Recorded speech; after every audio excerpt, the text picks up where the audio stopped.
India രാജ്യത്തെ ജനാധിപത്യ പ്രസ്ഥാനങ്ങൾ മുഴുവൻ അണിനിരന്നിട്ടുള്ള ഒരു പ്രതിഷേധം. ഇന്ത്യ ബ്ലോക്കിൽ നിന്ന് മാറി നിൽക്കുന്നു എന്ന് പ്രഖ്യാപിച്ച ആം ആദ്മി പാർട്ടി പോലും പിന്നീട് ജോയിൻ ചെയ്യേണ്ടി വന്ന ഒരു പ്രസ്ഥാനം. രാഷ്ട്രീയം ഉള്ളവനും ഇല്ലാത്തവനും ഈ ധർമ്മസമരത്തിൽ രാഹുൽ ഗാന്ധിക്കൊപ്പം ഉണ്ട്. കാരണം ഇത് രാജ്യത്തെ തകർക്കുകയാണ്. ഇലക്ഷൻ കമ്മീഷൻ ഓഫ് ഇന്ത്യ ഇവിടെ രൂപീകരിക്കപ്പെടുന്നതിന്റെ ഉദ്ദേശം എന്തോ അതിന്റെ straight opposite BJP commission of ഇന്ത്യയായിട്ട് അതപ്പതിച്ച് BJPക്ക് വേണ്ടി എന്ത് വൃത്തികെട്ട നാടകവും കളിക്കുന്ന സംവിധാനമായിട്ട് അവർ മാറി. രാഹുൽ ഗാന്ധി വെറും ഒരു ആരോപണം അല്ലല്ലോ ഉന്നയിച്ചത്. രാഹുൽ ഗാന്ധി ചോദിച്ച ചോദ്യങ്ങൾക്ക് ഉത്തരം വേണ്ടേ? കാണിച്ചു കൊടുത്ത തെളിവുകൾ, ആ തെളിവുകൾക്ക് മറുപടി വേണ്ടേ? തൃശ്ശൂരിലടക്കം ഈ വോട്ടർ പട്ടികയിലെ ക്രമക്കേടുകൾ പുറത്തു വന്നിട്ടുണ്ട്. വീട്ടമ്മമാര് തന്നെ പറയുന്ന വിഷ്വൽസ് ഞാൻ കണ്ടു, നിങ്ങളുടെ വാർത്തയും കണ്ടു. വീട്ടമ്മമാര് തന്നെ പറയുന്ന വിഷ്വൽസ്, അവരുടെ വീട്ടിൽ അവരറിയാതെ വോട്ടുകൾ കയറിപ്പോയതിനെ പറ്റിയുള്ള പറയുന്നത്. അപ്പൊ ഇങ്ങനെയൊക്കെ അല്ലാതെ കഴിഞ്ഞ തെരഞ്ഞെടുപ്പിൽ BJP ജയിക്കുമായിരുന്നില്ല എന്ന് സന്ദേഹം പ്രകടിപ്പിച്ച ആളുകൾ, പലയിടത്തും വോട്ടെണ്ണലിൽ ബഹുദൂരം UPA-യുമായിട്ട് ബന്ധപ്പെട്ട ആളുകൾ, ഇന്ത്യ മുന്നണിയുമായിട്ട് ബന്ധപ്പെട്ട ആളുകൾ മുന്നോട്ട് പോകുമ്പോൾ പെട്ടെന്ന് അത് മണിക്കൂറുകളോളം നിർത്തിവെക്കുന്ന സാഹചര്യം, പിന്നെ അട്ടിമറികൾ നടക്കുന്ന സാഹചര്യം.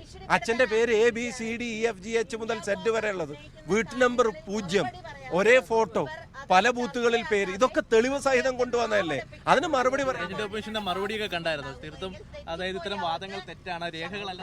അല്ല, BJP വക്താക്കൾക്ക് പോലും ഇത്രയും നാണം കെട്ട മറുപടി കൊടുക്കാൻ കഴിയില്ല.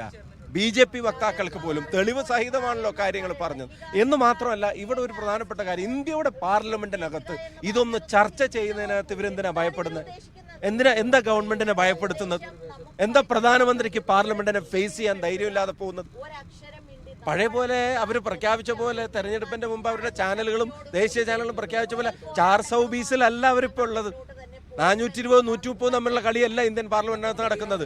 ഏതാണ്ട് പകുതി അംഗങ്ങൾ, ഇന്ത്യ രാജ്യത്തെ പ്രതിനിധീകരിക്കുന്ന പകുതി അംഗങ്ങൾ അവരാവശ്യപ്പെടുന്നു ഇതിനകത്ത് അന്വേഷണം വേണം, ചർച്ച വേണം, നടപടികൾ ഉണ്ടാവണമെന്ന്. ഇപ്പോൾ ഒളിച്ചു കളിക്കുക ഗവൺമെന്റ്, പേടിച്ചോടുക ഗവൺമെന്റ്. എന്തായാലും രാഹുൽ ഗാന്ധി തിരികൊളുത്തിയത് ഇന്ത്യ മുഴുവൻ ആളിപ്പടരുകയാണെന്നുള്ള കാര്യത്തിന് ഒരു സംശയവും വേണ്ട. എന്തായാലും ഈ പ്രതിഷേധം ആളിപ്പടർത്തും, അത് രാജ്യവ്യാപകമായി ഉയർത്തുവാൻ തന്നെയാണ് പ്രതിപക്ഷ പാർട്ടികൾ ഒന്നടക്കം തീരുമാനിച്ചിരിക്കുന്നത്. ഡൽഹിയിൽ നിന്നും ഹരിമുണ്ടിനൊപ്പം അരവിന്ദ് PR, മീഡിയ 1.